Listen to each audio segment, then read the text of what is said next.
ओम नमः शिवाय। सावन की बहुत बहुत शुभकामनाएं। आज की वीडियो भगवान भोलेनाथ के नाम, सावन माह के नाम। तो आप सभी का सवाल है कि हम किस प्रकार भोलेनाथ का पूजन अभिषेक करें, वो क्या वस्तुएं हैं जिनको हम भगवान को अर्पित करें। तो आज वही सब मैं आपको बताने वाली हूँ। आप वीडियो फुल वॉच कीजिएगा। तो सबसे पहले हम बात करते हैं हम भगवान का पूजन किस प्रकार शुरू करें। तो कोई भी कार्य करें भक्ति का, तो उसमें पहले हम संकल्प करते हैं हमें किस तरह से करना है। तो भगवान का जो ये पूजन है भोलेनाथ का, सावन माह बहुत ही पवित्र माह है। इसमें जितनी पूजा पाठ, जितनी भक्ति की जाए उसका फल कई गुना मिलता है। ये हमारे शास्त्रों में है उल्लेख इसका कि सावन माह में देवता भी भगवान शंकर का पूजन करने के लिए धरती पे आते हैं, तो उसका कई गुना फल मिलता है। ये इसीलिए पवित्र माना जाता है ये माह। तो आप जितना हो सके उतना पूजा पाठ कीजिएगा। तो हम कैसे करें, पहले हमें संकल्प करना है हम किस तरह से करना चाहते हैं। कोई 40 दिन करता है, कोई 1 माह का संकल्प लेता है, कुछ लोग 21 दिन का संकल्प लेते हैं। तो पहले हमें संकल्प लेना है। संकल्प कैसे लेना है, हाथ में आप जल रखिए, अक्षत रखिए, पुष्प रखिए, दक्षिणा रखिए और अब बोलिए कि भगवान मैं इतने दिन आपकी भक्ति करना चाहता हूँ, आप उसको पूर्ण कीजिएगा। आपने मन में जो मांगा है उसको बोलिए, तो आपकी मनोकामना जरूर पूरी होगी। और आपको नियम बनाना है। भगवान को हम बहुत कुछ चढ़ाएं ये जरूरी नहीं है, वो भाव के भूखे हैं। आप 1 लोटा जल नियम से चढ़ाइए, भाव से चढ़ाइए, भोलेनाथ उसी से खुश हो जाएंगे। तो सबसे बड़ा नियम, तो नियम हमें बांधना है। हमें किस समय हमें पूजा रोज करनी है, उसी समय करनी है। कैसे करनी है, आप थोड़ी सी सामग्री से भी पूजन कर सकते हैं, लेकिन भाव से करिएगा, भगवान उसी को स्वीकार करते हैं। तो हमें इसमें बेलपत्र चढ़ाना है। आप नोट कीजिएगा, शिव भगवान का जो भगवान शंकर का पूजन होता है उसमें क्या चीजें हैं, ज्यादा कुछ नहीं है। चढ़ाने को तो बहुत सी चीजें होती हैं, वो अधिक चीज चढ़ा सकते हैं जो चढ़ा सकते हैं, और जो नहीं कर सकते हैं वो थोड़ी चीजों में भी भक्ति कर सकते हैं। भगवान मैंने अभी कहा है 1 लोटा जल से भी खुश हो जाएंगे। तो इसमें बेलपत्र का बहुत महत्व है। आप बेलपत्र चढ़ाइए, फूल चढ़ाइए, भगवान जी को जल चढ़ाइए शुद्ध। अगर गंगा जल नहीं है तो शुद्ध जल चढ़ाइए, कच्चा दूध चढ़ाइए, कलावा ले लीजिए। कलावा हम भगवान को वस्त्र के रूप में अर्पित करते हैं। चंदन ले लीजिए, सफेद चंदन आता है, घी का दीपक लगाइए और गठबंधन कीजिए माँ पार्वती और भगवान भोलेनाथ का। आप ये अवश्य करिएगा, उनका कभी भी अकेले नाम मत लीजिएगा, साथ में माता पार्वती जी का नाम जरूर लीजिएगा। अगर शिवलिंग के पास उनकी प्रतिमा है तो आप उनसे 7 बार उनका गठबंधन कीजिए। अगर साथ में नहीं है शिवलिंग के, वैसे ही उनकी प्रतिमा है भोलेनाथ की और माँ पार्वती जी की, तो आप उनका गठबंधन कीजिए 7 बार। कलावे से उनका गठबंधन जरूर कीजिए। ये करके देखिए आपको क्या लाभ होता है।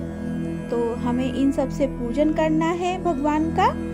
और मैंने बताया अभी संकल्प लेना है, ये सब करना है। और उसके बाद हम आते हैं व्रत पे। बहुत से लोग पूरा महाव्रत रखते हैं सावन का, कुछ लोग सोमवार का उपवास करते हैं। तो आप जैसे करना चाहे आप वैसे कीजिए, जिसमें आपकी सुविधा हो। भगवान भक्ति नहीं, भक्ति के साथ साथ आपका मन देखते हैं, आपके भाव देखते हैं, आप किस तरह से कर रहे हैं। तो वो जरूरी नहीं है कि आप पूरे महाव्रत रखें, आपकी सुविधा के अनुसार रखिए, जैसे आप रख सकते हैं। सच्चे मन से रखिए, भाव से रखिए, प्रभु को वही स्वीकार होगा। तो अब बात करते हैं किस तरह रखें। कुछ लोग मीठा खाते हैं, कुछ लोग नमकीन खाते हैं, मतलब जैसे पूरा भोजन होता है सब्जी के साथ, और इसमें रोटी नहीं खाते हैं। आप पराठा या पूरी, मतलब वैसा भोजन करिए, रोटी कच्चे में आती है वो नहीं खाते हैं, ये सब बोलते हैं। तो हमें वैसे ही करना है। जो आपने 1 महीने का या सोमवार का किसी का भी अन्न छोड़ा है, व्रत किया है, बाद में जब सावन पूरा हो जाएगा तो आपको दान जरूर करना है। कभी अपनी सामर्थ्य के अनुसार करिए। कोई लोग भंडारा करने के सामर्थ्य है उनकी तो वो कीजिएगा, नहीं तो आप किसी भी मंदिर में अपना जितना भी आप अन्न लेते हैं उसके अकॉर्डिंग आप दान कीजिए। आप अपनी जितनी सामर्थ्य है आप उसके अकॉर्डिंग दान कीजिएगा। आप जितना भी देना चाहें, वो उसकी कोई लिमिट नहीं होती है, आप कितना भी कर सकते हैं। तो दान से ही वो आपका पूर्ण होगा। आप भगवान शंकर को वस्त्र पहनाइए, लास्ट में माता पार्वती जी को वस्त्र पहनाइए, पूरा श्रृंगार करिए उनका।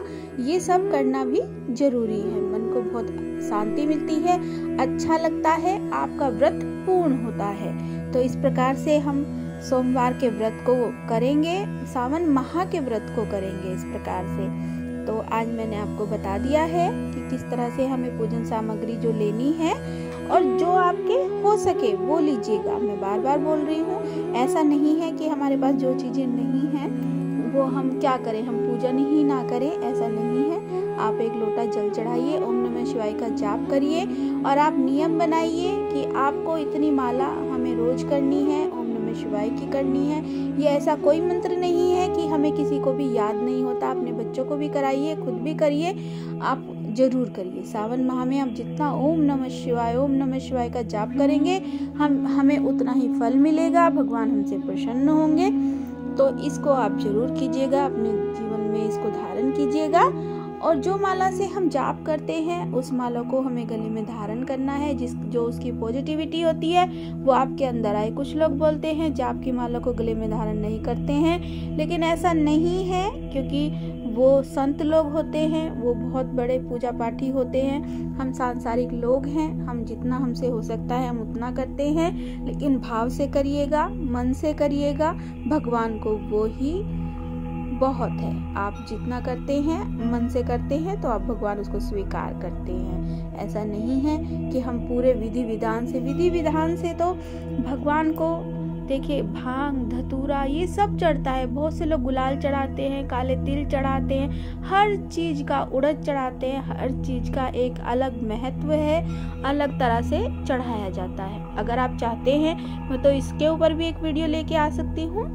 अगर आप चाहेंगे कमेंट करेंगे तो मैं उसके ऊपर वीडियो लेके आ जाऊंगी कि ये चीजें क्यों चढ़ाई जाती है। गुलाल हम क्यों चढ़ाते हैं, काले उड़द हम क्यों चढ़ाते हैं, काले तिल हम क्यों चढ़ाते हैं भगवान को, भांग धतूरा, आंखें के पुष्प, ये सब चढ़ाया जाता है, भगवान को अर्पित किया जाता है। सावन माह में बहुत लोग करते हैं। तो अगर आप करना चाहते हैं, इसकी विधि पूछना चाहते हैं तो आप कमेंट करके जरूर पूछिएगा, मैं आपके सवाल का जवाब जरूर दूंगी। अगर मेरी वीडियो आपको अच्छी लगी है तो लाइक कीजिएगा, कमेंट कीजिएगा।